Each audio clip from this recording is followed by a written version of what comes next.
What's up, you guys? Welcome back to my channel.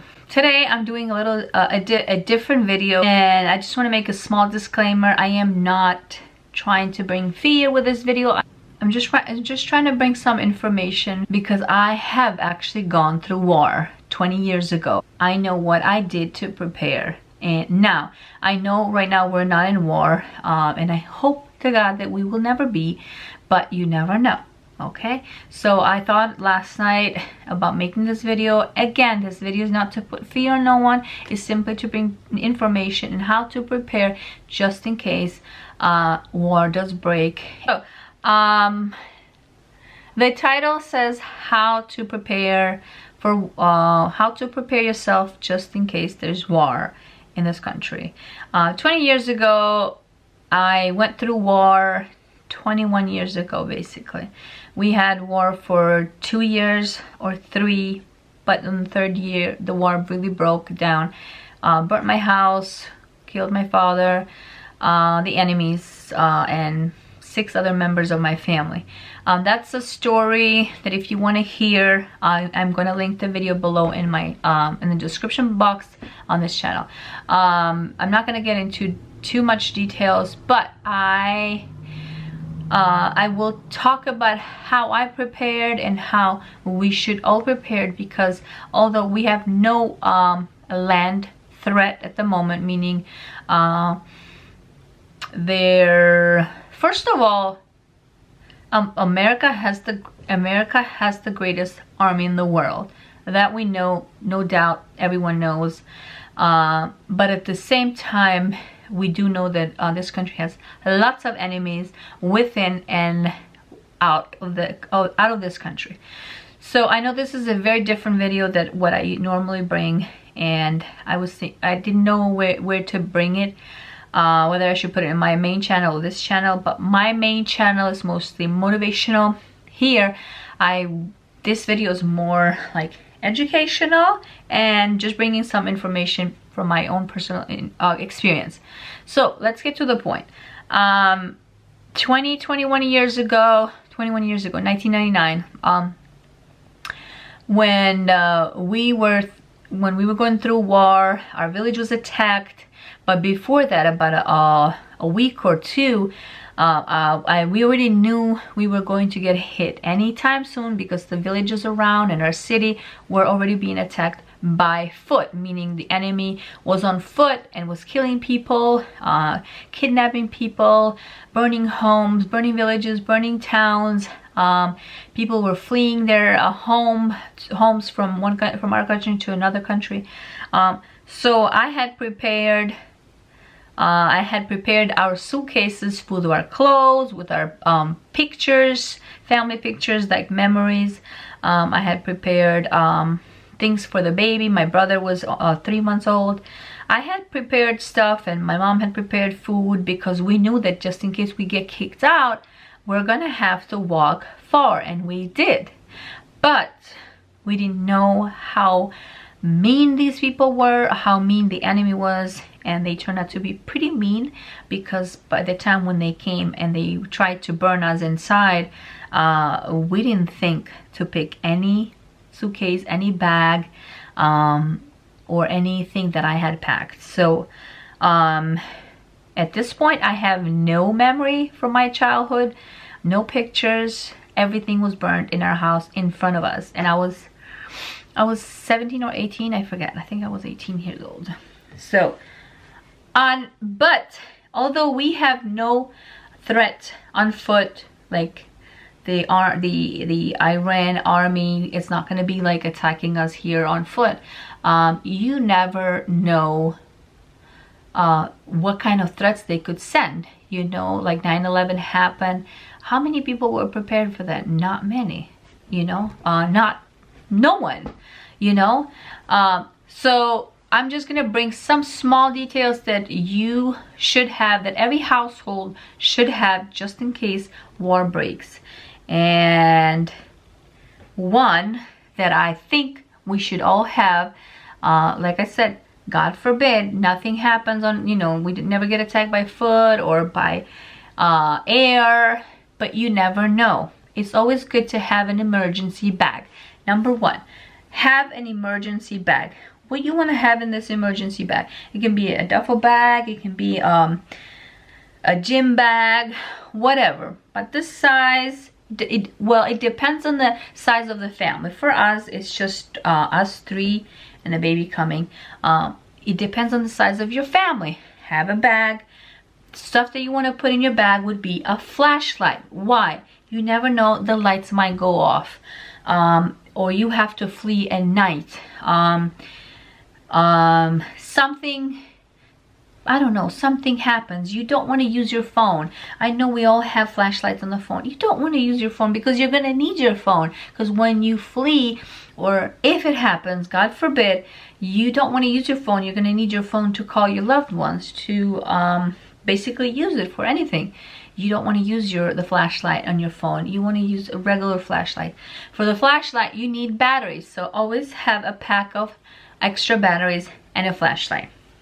And then you're gonna want to have a knife, pocket knife. Okay, this is a cardboard knife. Okay, I don't know, I don't have one. Well, we do, but I just don't. You're gonna need to have a pocket knife just in case you need to cut something, open something, open a can or whatever. You're gonna need to have a pocket knife. That you can get those, you can get them at any store. Pocket knife that has a nail clip, that has stuff. I know this is old school, but I don't know, you might need it. Then you're gonna want to have dry food. You can't have food that's cooked. You're not gonna pick it up. You're not gonna have time for a sandwich, nothing. When we left, we had time to get nothing, not even water. Okay, when we were kicked out from my house, we didn't have time for none of that because we were just terrified watching everything being burnt in front of us. Not to mention my father being taken away from us. So have dry food. Buy granola bars, buy pretzels, food that does not perish and that has a extension of life longer than 6 months, a year, whatever. Have it in, put it inside your bag. So you have a flashlight, a pocket knife, dry food, and of course water. Why? Water, doesn't really go bad. Put it inside. Have whatever bottles you think that you're gonna need, leave it in there. And then have extra clothes for your kids if you have babies. Just pair of socks, if it's winter, pair of hat, pair of gloves, whatever you think you're gonna need, and put them in a Ziploc bag. Put them inside that bag. Other stuff that you might need, if you have very important documents, make copies and put them in the bag so that when you leave, you're not gonna have time. Let's say something happens, you're not gonna have time to be looking in the house where your paperwork is, where is your most important paperwork. Have a copy of your passport, your ID, whatever paperwork that's so important to you. Have it all in a Ziploc bag. Everything is good to have in a Ziploc bag just in case it rains or you encounter water or something. You don't want it to get wet. Have it all in a Ziploc bag, put it inside the bag. And then the next thing you want to have a lighter. You never know. I don't smoke, but you never know. You might need a lighter, okay? Have a lighter. If your kid has asthma or if your kid has allergies,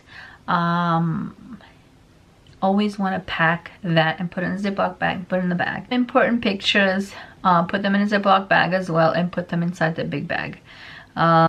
You also want to have a small book with contact numbers of your family members, where you can contact them, friends, loved ones, that you can contact them and tell them what's going on, where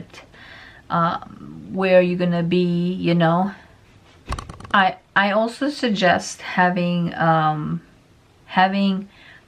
blankets like blankets that you could use, because you never know. You might be stuck in, let's say it's winter, you might be stuck in your car with no gas, no heater. You're gonna need blankets, so have that ready, and also have gas in a container ready, just in case anything happens. I know there's probably more things that you can pack in your bag, just in case war breaks. And if you have any, list them below. I would love to hear. These are just some things that came to my mind that I would pack. I'm pretty sure I would pack more, but you don't even want to, but you also don't want to overdo it, because if your backpack is too heavy and you have to run by foot, you don't have a car, you gotta pick up the train, or something happens, the roads are blocked, you don't want that backpack to be heavy and then you can't carry because you got kids or you got family members to carry. So think about that as well. You know, take the most important essentials that are for survival, okay? Food, water, a flashlight. Those are something that are very important. And of course a charger if you ever gonna be somewhere to charge it for your phone. But at the same time, always have your phone charged in the evening. You know, you never know where life is gonna take you or what is gonna happen. I hope that you found this video educational and this information is gonna serve you, or I hope that we never have to use it, but I think